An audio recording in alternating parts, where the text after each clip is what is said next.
Yes, we have them here. Hi, Denis, and hi, Denis. Hey, Yeah. Hi, guys. Hi, everyone. Dennis with two N's.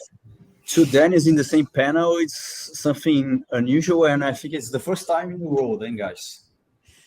Exactly. So, Denis, where are you today? Denis with one N because you are always on everywhere on the map.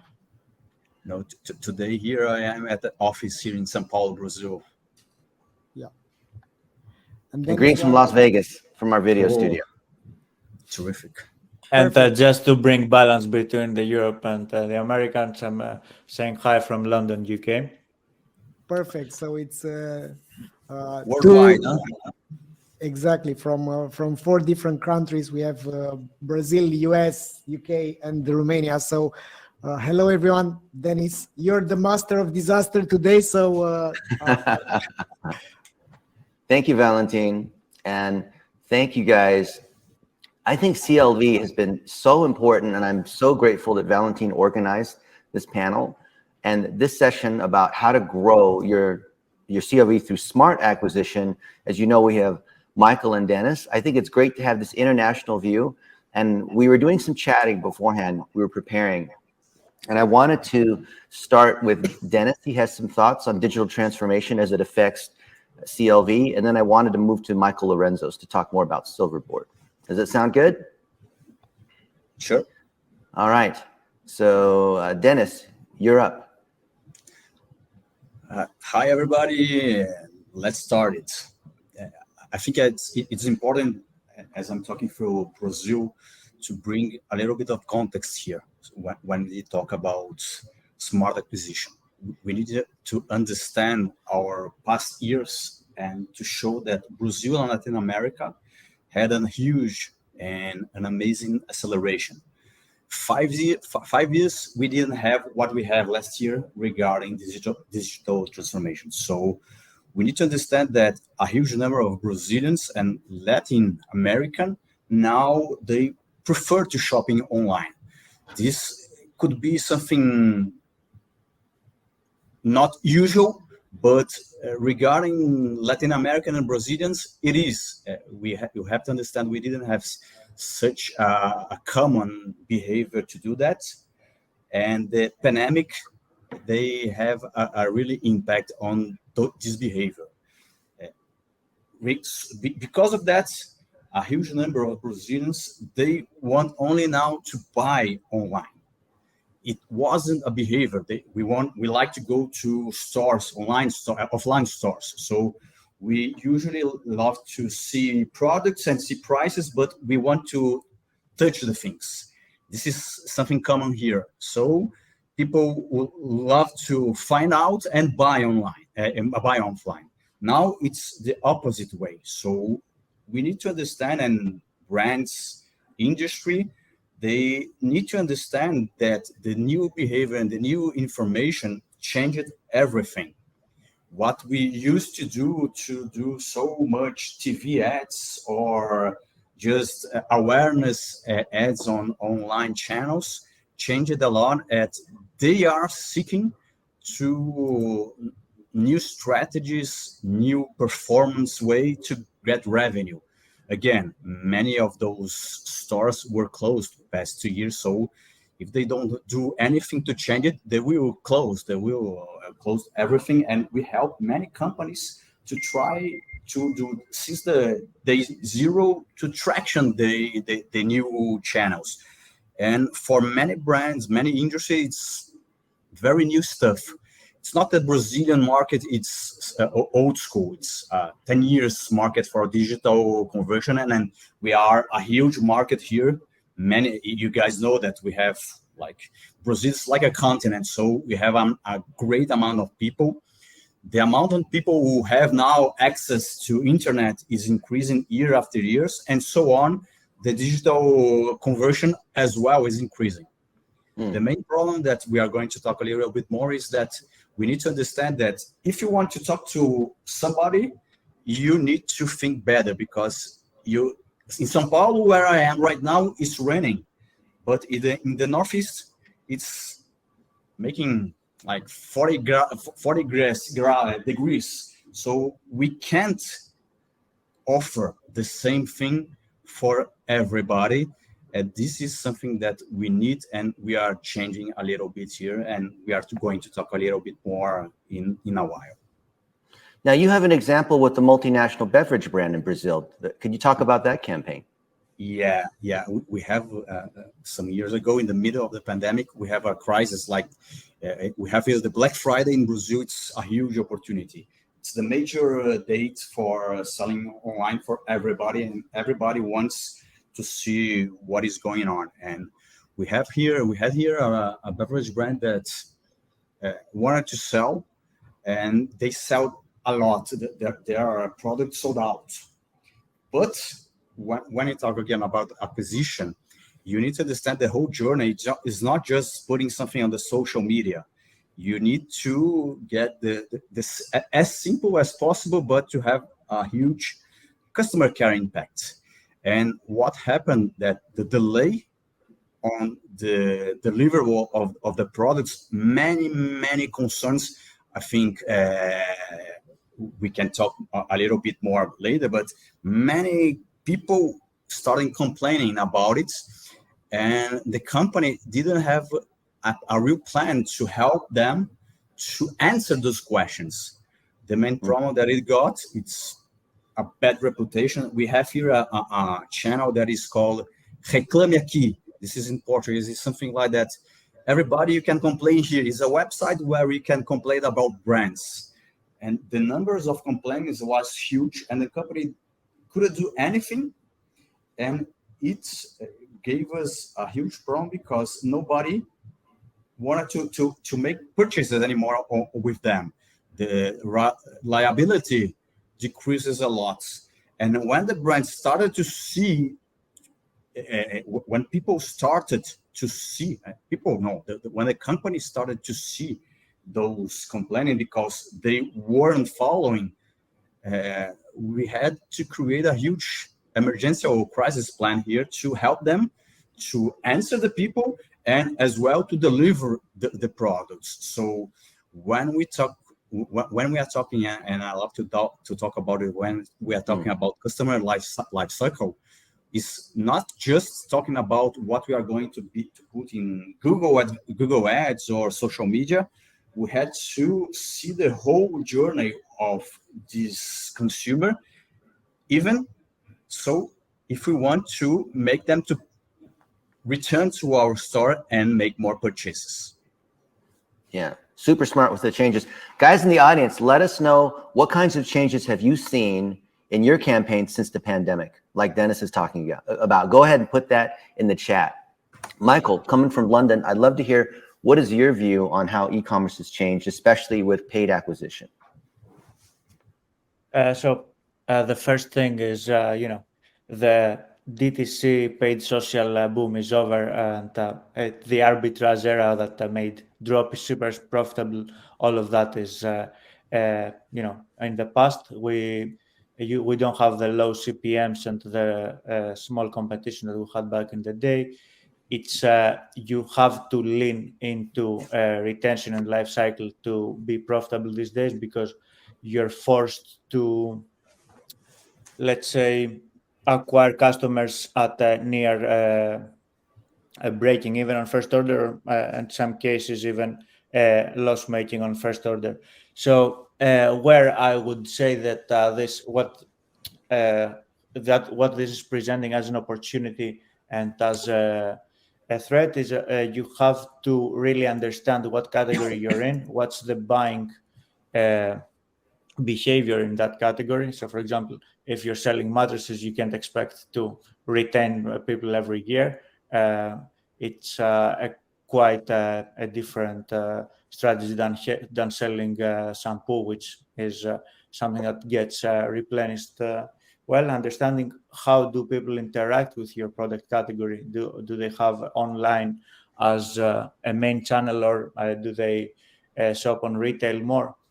And then on a tactical level, understand which offers and which type of customer do you attract with acquisition, because like we said in the title of this panel, the mastering customer lifecycle starts from acquisition. There's certain offers and certain products in your store that are going to attract the highest value people. And ultimately, when you're doing paid acquisition, that's the products and the offers that you want to put paid spend behind. Like, you don't have to advertise every single SKU in your store on your paid social. It's going to be ineffective, and it might not net you the customer you want. You have to really do some research and understand what type of customers you attract, and that in turn informs your CAC. Like, in some cases, it might be better to increase your CAC to go after this type of quality customers that end up bringing you a smaller payback period or a higher lifetime value and a higher profit.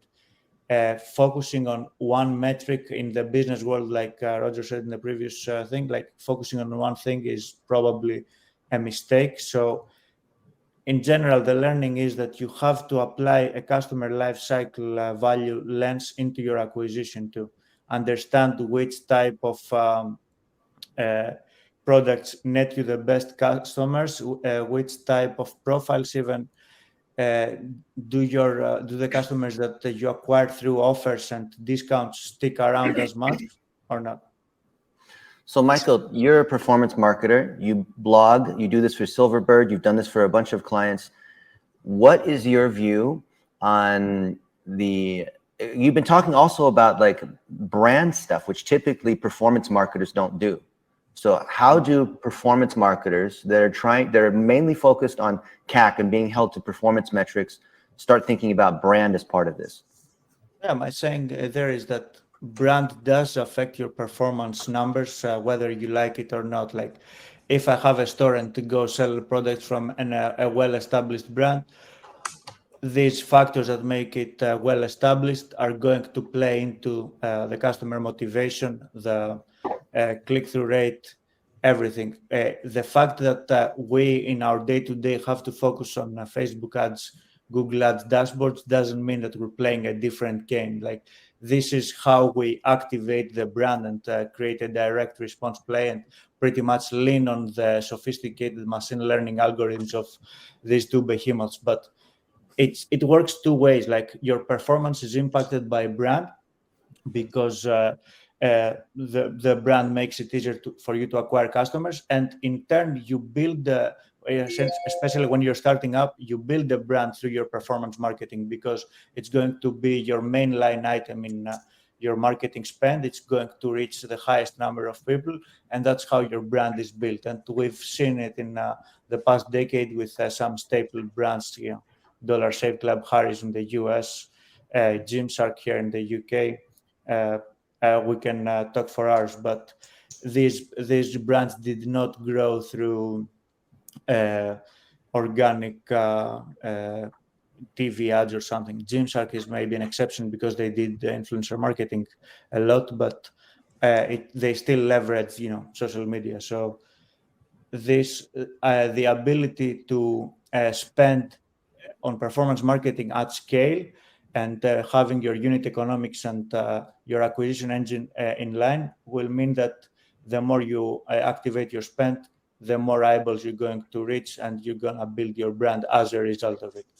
Yeah. There's a few people that are talking about it, and they call it brand first performance marketing. I don't really like to create new jargon and new terms, but as an approach, I like it, being mindful of the brand and playing a long-term game, and at the same time focusing on making your performance marketing numbers work. So Michael and Dennis, you guys have both talked about how CAC has gone up with the move towards digital. The prices have always gone up in the last few years. Do you think that how are you going about measuring what that CAC is, especially because of iOS 14, Google Chrome with the cookies? How much of it is going up because of advertising or because of lost data? I'd love to hear like some of the examples that you're seeing in different industries. I'm How are you measuring acquisition now, and what have you seen in the changes? like if you, I think you've read my blog. So I ultimately the loss of data doesn't change anything for me in terms of measuring acquisition, because at the end of the day, I look at the blended numbers. In platform numbers and last click numbers are a proxy for us to understand channel performance. I don't use it for the hard business metrics. I'm not. I'm never in the business of tagging a specific order to a specific channel, because ultimately there's going to be so many unattributed ones that you can't just disqualify from marketing and say they were organic. You just missed the customer trail somewhere.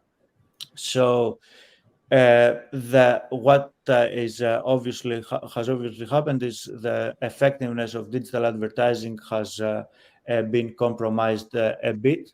Facebook is still the best platform for discovering customer acquisition, but it's not as effective as before, and this is a reality we all have to face.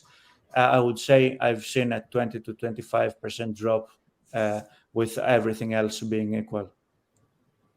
Excellent. Dennis, what do you think? In my perspective here, it's a little bit different than Michael's. Why? We have a huge increase on the cost on the ads. And why is that? Due to the increase of the number of competitors. So Google and Facebook, they are very happy here in Brazil right now. Many players now putting all their money on the same channels. You see the numbers that increases a lot. So when we saw the CAC, we have a huge problem here. In some business, the number wasn't able enough to create a great impact and to create a great P&L. So we didn't bring profits. And what happens is the brand, they start thinking out, this is not for me. And for me, it's not the problem. The problem is rely on just on this kind of media is the problem. As Michael said, you need to have the whole thing. I try to talk when I discuss about acquisition with the clients here. What they usually want to discuss is about paid media, paid marketing, and what we try to explain that this is only one path. There are several other paths. We have here a huge opportunity regarding organic through SEO strategies. And for me, myself, I started working many years ago with Rocket Internet, with the ventures capital here that they started here in Brazil with many different kind of markets. And the strategy we try along the media that was cheaper is to create real content and measure the effectiveness of that, because we understand that customer with high engagement rates, it's what we want, and with them we want to talk about, and we know that with them we can decrease the CAC, we increase the LTV, and that's the way that we should think about it. Everybody reads these things now, how to decrease CAC, increase lifetime value here, but when it goes to the real deal and the daily basis, a few wants to do strategies that it's a medium or long term. They want to see revenue right now, and we try to help them to understand it's not possible. It's for brands that everybody knows. Okay, it maybe we cannot accelerate and bring revenue very quickly, but we see that after sometimes this number decreases and they want to increase. It's impossible. They usually said, we need to find a path. You don't know how to do the ads correctly, and we know for us guys, we know that's not the problem, right? We know it's other problems that they know, but they don't want to see, or they don't want to spend money or time doing the whole strategy that we thought that it's more important. And I think, Dennis, you're describing what we were saying about the previous year, so in the US and the globe, that advertisers are flocking now into paid media in Brazil, and this is a sudden spike in the CPM. So the forecasting the brands had done and all that is that's makes correct. sense. Yeah, and we've seen CPMs triple since the beginning of COVID. Like we went down to $6 and it's back up at 18. A lot of folks up to 20. The difficulty of working with Facebook because of the government regulation, because of the detailed targeting going away. A lot of people are not as happy with Facebook. Yet the funny thing is that most e-commerce folks are still dependent upon Google and Facebook. And some are shifting to YouTube and Instagram, which is part of Facebook, but it's a different way of marketing, and to TikTok. So I'd love to hear, what do you guys think about influencer marketing and the shift to beyond just Google and Facebook? What kinds of examples are you seeing? This is a huge discussion in Brazil again. You guys need to think that we are a Latin country with Latin people who like people. So we are seeing in Brazil the digital native brands increasing a lot. It's an opportunity. Last week we have here the Rock in Rio, the concert with the singers along the worldwide, the great bands here. And there is a huge people talking through social media that years ago, the main people, the key people were the soccer players or the TV novelists that they have the VIP placeholders regarding these shows. And now it's the influencers, the online influencers, people that nobody knows, but they have huge amounts of followers and they are doing some amazing numbers. And we see here in Brazil that this is working a lot through TikTok. TikTok in Brazil is a fever. Those guys, the influencer through TikTok is the most important guys in Brazil right now. And we are seeing brands that start to use them a lot, and they are gaining such a visibility, and they are gaining performance. They are decreasing the cost per acquisition, and it is working a lot. We have here a brand of a journalist who talks about lipsticks, guys. Lipsticks. It's very cheap here in Brazil. Nobody knows her. She was a journalist who wrote for some journals here in Brazil, but it's not somebody that is on television. It's somebody who writes only about this stuff. But she has an amazing online channel. She has a blog, she has a place on YouTube and other social medias here. And somebody talked to her, why don't you sell those products online? So they developed a co-brand, an industry where enters with the products, and she enters with her name. We launched it was last month that we launched her e-commerce in Brazil.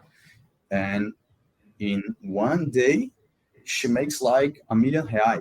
It's a lot of money with a cheap product. So we saw, no, it's not possible. It's somebody wants to do something wrong here, but we saw the number, and it was right. It was really true conversion, and it's incredible. None online paid campaign, nothing. She just posted on her influencers media. She talked to guys, can you help me for other influencers? And the amount of traffic were 3 times, 4 times greater than brands that are very well established in Brazil. So I was a little bit skeptical, but I saw it really happening. It's not just a spike. It's the spike, okay, it decreases a little bit. It's normal, but 2 months and the sales, the purchase is something unbelievable. So there's always hits like that, but not everyone has a hit. One of my friends, and feel free to jump in, Michael, as well. One of my friends runs Snow, which sells hundreds of millions of dollars per year of teeth whitening. And so he paid a lot of money to Floyd Mayweather and other people that are A-list celebrities, and he did some testing. He found that the A-list celebrities, even though they're really, really well known, don't convert as well as other people who are super passionate and super well known in a particular vertical. So in the United States, there's been this change. It's called NIL. So name, image, and likeness, which allows students and people who are still in school, who are not professional athletes, to be able to collect money for sponsorships and whatnot. And I saw this company, Ridge Ropes. They do jump ropes. You know jump ropes? It's like cheap plastic, and you do these jump ropes. And these two guys, Rich Robson and this other guy, have been doing these jump rope tricks on TikTok and Instagram, like really crazy tricks where they do these flips and all this stuff like you wouldn't even think is possible with the jump rope. But because of what this company, you should look it up. I think it's highly entertaining. Ridge Ropes. And because of what they've done on TikTok and Instagram, some of their videos have gotten millions of views, but more importantly, it's been driving sales. So having B-list celebrities, or just like you said, Dennis, people that are not even known, like the shift from influencer to creator is what people are talking about. People who actually have expertise in the area versus just being famous overall. And what I've seen, like with this company, Ridge Ropes, is they're giving out the jump ropes to other people that are actually jump rope people. And they're growing not on Google and Facebook, but on YouTube, but mainly TikTok. And then some of they're copycatting their videos back over to Instagram. So I'm curious to see, Michael or Dennis, what do you think about that? Do you see specific examples that are working with influencers? And how does it work for brands that are not hiring the A-list celebrities? Go ahead. If you may, I don't know if you guys see an example that happened in America. The news come here in Brazil that one influencer gave a poor review through Google reviews for a restaurant. And then she wrote down for the restaurant, hey, if you pay me something, I can change the review and do another review. And the owner, I don't know, of course, how much of this story is true, but the owner of the restaurant was upset because people read it and people rely on that to go to the place, and the traffic of the restaurants went down because one review. So the impact of one influencer or something like that nowadays, it's impressive. It's just an example that I wanted to share. Yeah. Michael, what do you think? Either about influencers or shifting off of reliance on Google and Facebook? Two very fascinating topics. So with influencers, I've seen similar stuff with what Dennis described and what you said about celebrities. I had an example in my network where someone paid a very high exposure celebrity in Greece with mainstream channels and all that to have a named perfume. It didn't perform as well. And then the same perfumes, they did a test with a YouTuber with let's say a mid-sized following, but who had an engaged audience that would listen to her and didn't perceive her content as ads. And they had an influx of orders just from that. But again, this was quite a hit and miss in terms of developing a strategy based on organic content alone. I think it's pretty tough right now. And essentially the problem is that with the following of a specific creator or influencer, you're going to see people that are there to support their look at their life, have an engagement with them. When that is transitioned to product shots, it's not gonna be a like for like. So you might be getting the same number of impressions versus running a paid ad, but the paid ad is going to be supported by the algorithm shift towards the conversion objective you're after. But in that case, where I've seen some businesses thrive is combining the two approaches, using influencers with their own following and using whitelisting, running ads from their page. And I've seen a few examples where I don't have performance stats, but I can see a massive amount of money being advertised through that. I follow the NBA in the US a lot, and I saw ads from Oura Ring with Chris Paul. Giannis Antetokounmpo had invested in a couple startups, so they're running ads through his page now. And I presume that running ads from these pages gives a priority to viewers of followers of those people. So it's another way to tap into the audience. Plus, because it's sponsored from a person and not sponsored from a brand, I think people perceive it less as a brand, and they're seeing a higher effectiveness. Now on the reducing the reliance on the duopoly, Facebook and Google. I think this is where the part of branding and performance marketing coming together is a big topic. If you can find an organic stream, and I'm not saying you can or you should, the reliance has been there for a reason.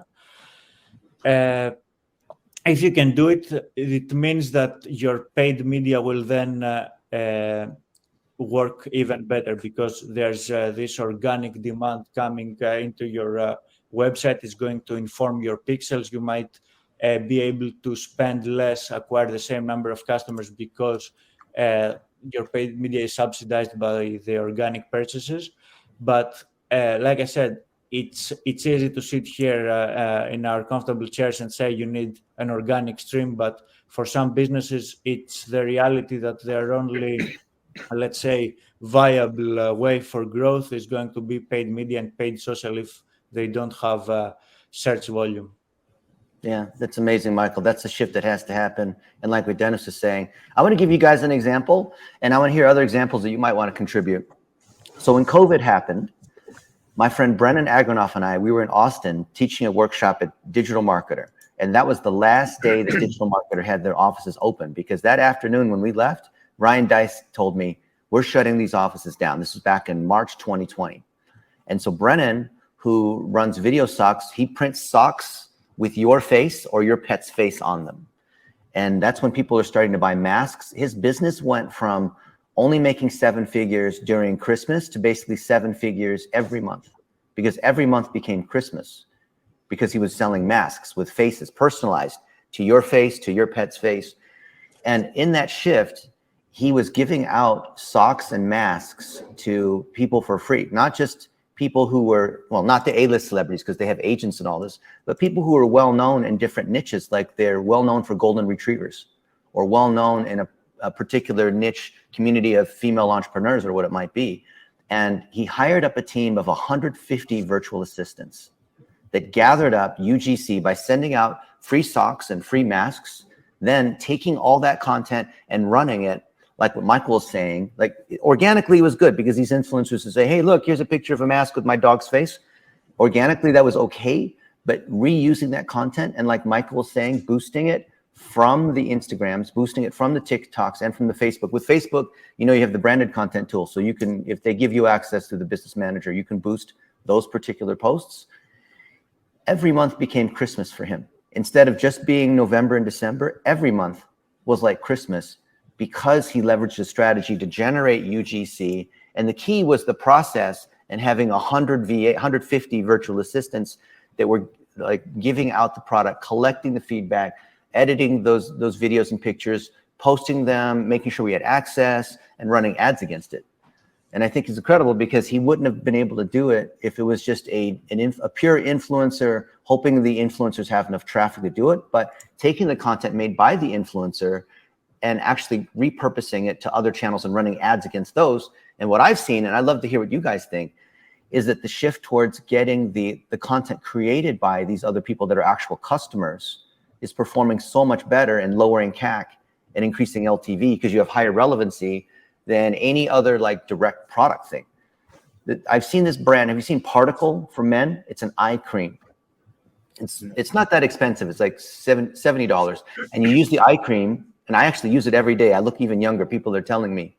And what they've done is got a bunch of males that are over 40 that are not celebrities, that are not even all that well known, and just showing how they're using Particle cream in their daily routine. And then they're turning those into ads. I feel like the creative department has now been outsourced. Love to see what you guys think about that. So then on that last point, I want to say that even before the creative optimization, I think what drives customer lifetime value is the consumer behavior. In this case, you said you're using it every day. So I imagine it's easy for them to get repeat purchases from you or get you into a subscription. So even before that, that means that their marketing effectiveness, they have the luxury of paying a lot more to acquire you since you have this kind of behavior. And this ties back to what I was saying before about understanding which product category you're in. Some things are quite, let's say, native to how you use the products and what's your journey from A to B, what the transformation you're going after. And I want to answer the question of one of the comments here from Oana. Said, is it better to focus on decreasing the cost of customer acquisition or increase lifetime value? And the answer here is not. It can't be one-sided. There's this one part where the type of customer you acquire will impact your lifetime value, and there's the other part that from these two metrics, decreasing CAC is a lot easier because your lifetime value is going to depend a lot on the relationship between your consumer and the category you're in and how they engage with your products. In some cases, it's going to be extremely hard, no matter how exceptional marketing to do, is to change this, let's say, solidified behavior. You're better off just meeting the consumer where they are. Sorry for going off topic, but I really wanted to. Michael, I have to pick you on this one if you approve. So I totally agree with you because that it's easier to focus on decreasing customer acquisition cost, and many companies are throwing spaghetti at the wall and seeing what sticks. And as June stated earlier, that leads the customer acquisition cost up because everyone is focusing on visitors, on views, on whatever, which is basically getting the price up. What's definitely important is, besides marketing, there are other two things that should be addressed. One is the product quality and the product relevance for your audience, and the second one is the customer experience itself. So while CLV is a metric which is affecting many departments, it's not only a marketing metric, and many companies forget that. So there is this balance of resources, right? Should we focus on increasing the CLV? Should we focus on decreasing the customer acquisition cost? I think many companies are suffering by these broken customer journeys, by lack of, let's say, defining their ideal customer profile, by articulating a unique value proposition, and this is making them the company having a high customer acquisition cost. That's my take on this. 100%, but listen to what you said, Valentin. Is like you pit these two against them, where like the CAC is gonna be super reliant on the marketing team, whereas the lifetime value is affected by third events that we can't. I'm hearing myself double. Is there? Okay. So sorry about that. It's a bit annoying.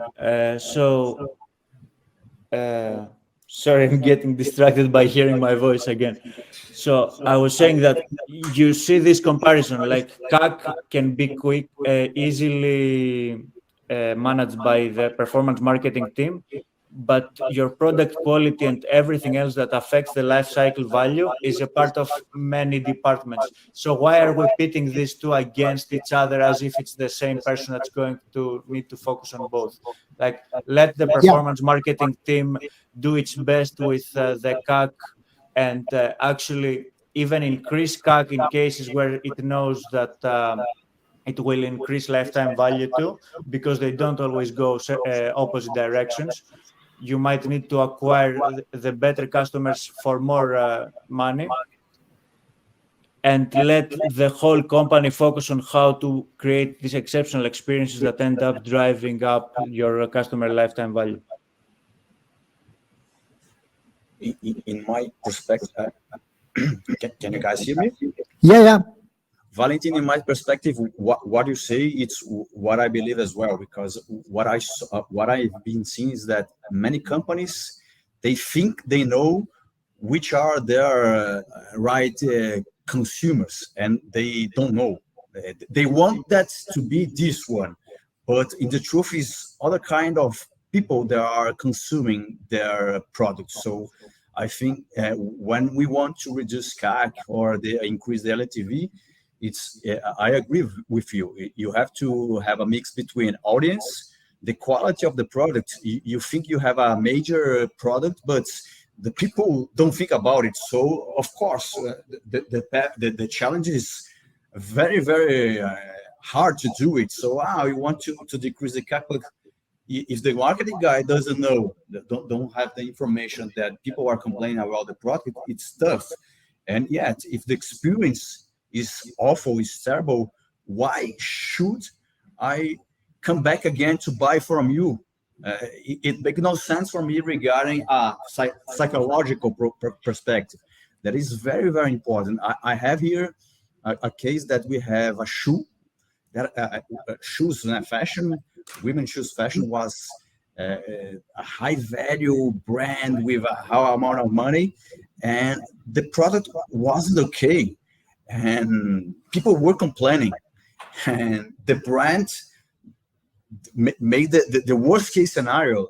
The brand does not agree that those products were bad. So in one step is the brand telling that no, my product is good, and in the other half is the client said your product is not good. So if we want to talk about CAC and lifetime value and don't discuss about the whole journey, forget about it. In a market that we have many competitors, the brand does even not exist anymore in Brazil. See, and I don't know if only because of that, but I'm pretty sure that this is a part very important on these matters. And answering the question of Dennis about those micro influencer of the real deal, the real person talking about it, again, for me, it's providing meaningful content.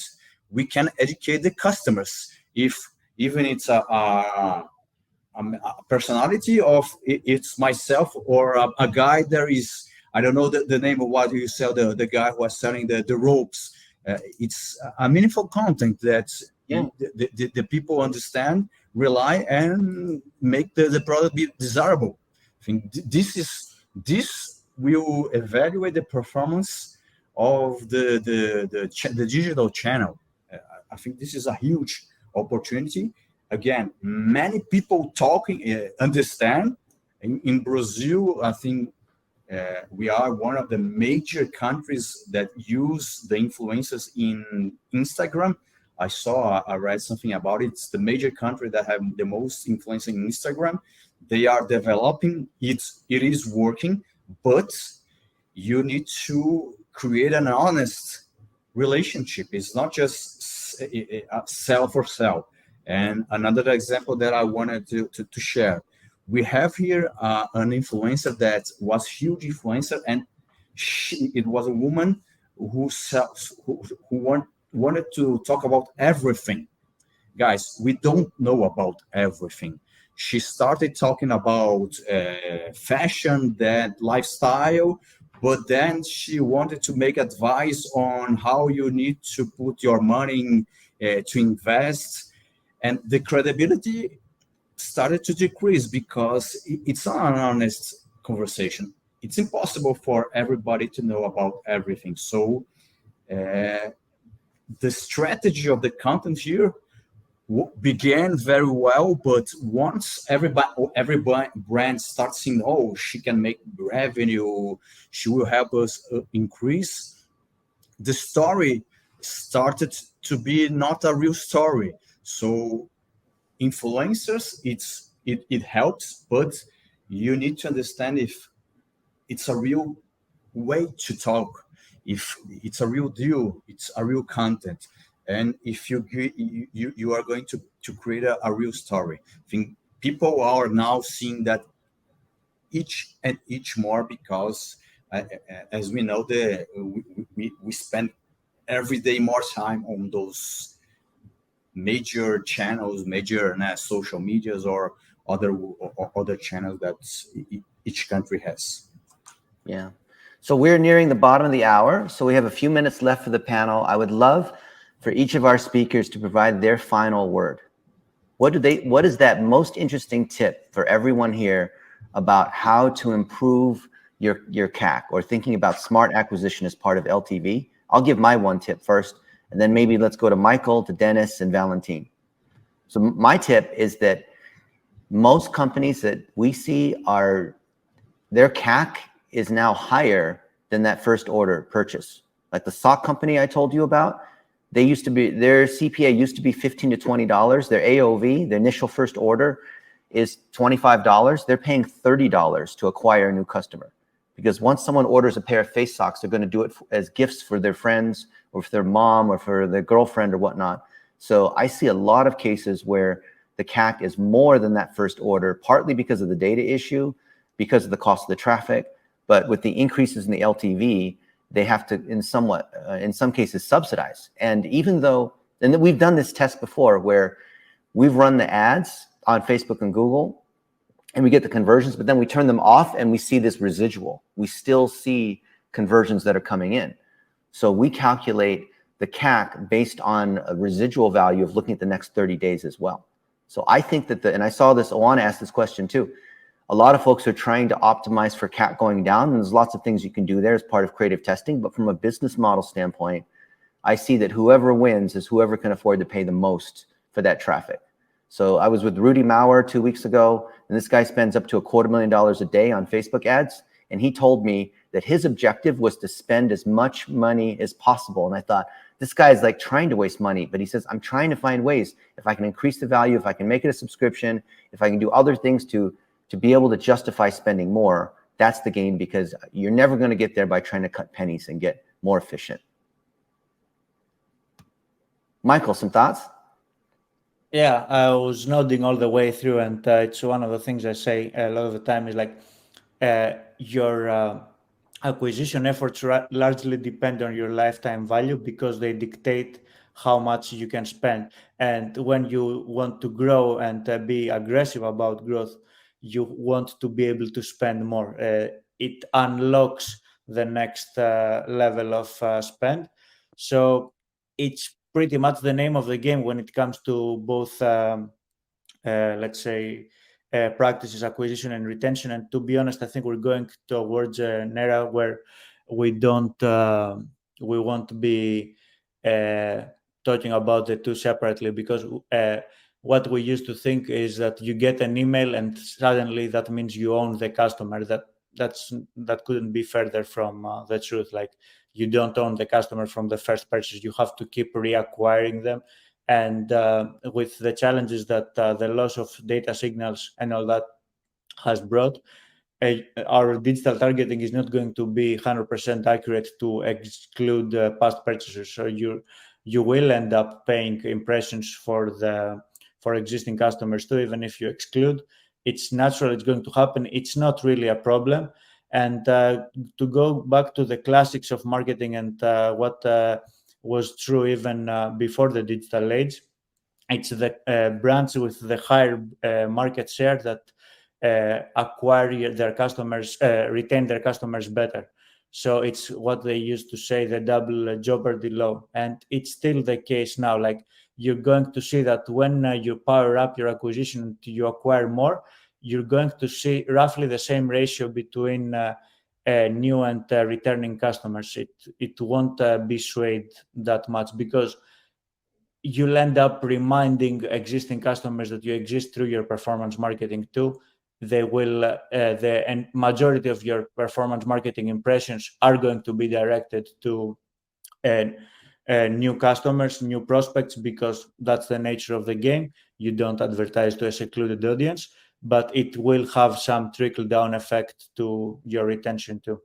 So yeah, overall, what Valentin said, create stellar customer experiences, try to upsell, cross-sell people to increase your AOV, have a retention strategy that goes hard in between the 3 or 6 first months, and try to be profitable inside this time period versus just focusing on first order, and you'll be able to spend more. And yeah, sorry for rambling too much, but it's a topic I can be talking about for hours. Michael, I think you're super smart. I agree with everything you said, especially managing at the top level instead of trying to measure only to the CAC. So thank you so much, Michael Lorenzos, Director of Performance at Silverbird. How about Denis Strum? Final thoughts? One final comment, Dennis. When I started, you were already a household name when I started out. So being in a panel with you means a lot. So thanks, Valentin, for bringing Such us an together. honor. Yeah, I'll be in London in a month. Maybe we could have a beer or something. Definitely. Thank you, Michael. Dennis, other Dennis, you're on mute. Just said everything, but for me again, customer experience, invest in customer experience, guys. Invest, for example, in product description with information that really helps the consumer to solve their doubts. We found out here doing some research that this can and have to increase up to 20% on the return of the investment. So if you do simple movement like that, we see returns in a very, very easy and quick step. I think this is one of the key take here. Can I share? Yeah, I think it's great. And for me again, Dennis, it's a pleasure to have two Dennis in the same panel again. And if you guys are in Brazil, I can bring you to feijoada or caipirinha and beer as well. Rodizio all day. Let's do some Rodizio. I'm a massive football fan, so I love Brazil. Yes, I go to Brazil every year. So come everybody here, guys. Let's come here. Fantastic. Thank you guys. Yeah, you guys are awesome. I enjoyed this panel a lot. You guys, I'd love to hear what you have to say. You know, share what you have on Twitter. Follow the other speakers that are here. Valentin, you have some thoughts. You're the master of, you called me the master of disaster. I'll call you the master of CLV. You're on mute. My opinion then is sorry. Yeah, turn it up a little bit though. Can you hear me? Yeah. All right. So from my opinion, the first thing that you have to do as an e-commerce brand, you have to understand what you're selling, what kind of struggling moments the customers have, so that you understand the desired outcome that you have, so that your creatives are fantastic. Once you know that, so once you do the customer research and understand that, it's all about tailoring your creatives, because now the channels are so different. So you don't have one size fits all creatives. Like on TikTok, it's a different game than you have on your Google ads and whatever. So creatives are the last part.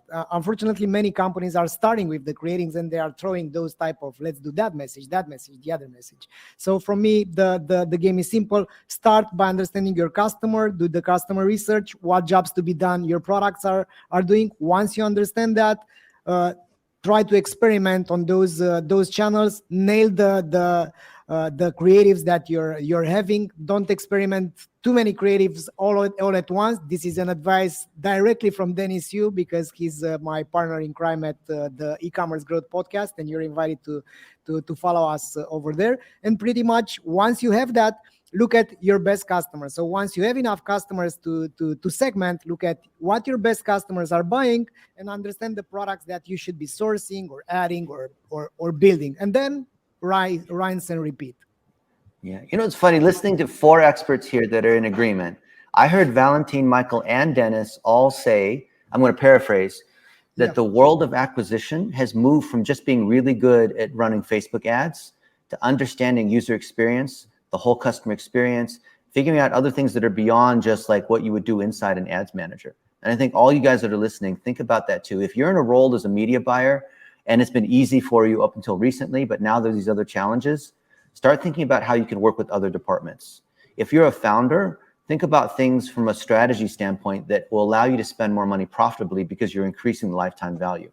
Even if you've relied upon, influencers, relied upon organic or your email, you are not going to be able to compete unless you have such a great experience that you can then generate content from that experience, which then turn into ads to amplify what's working.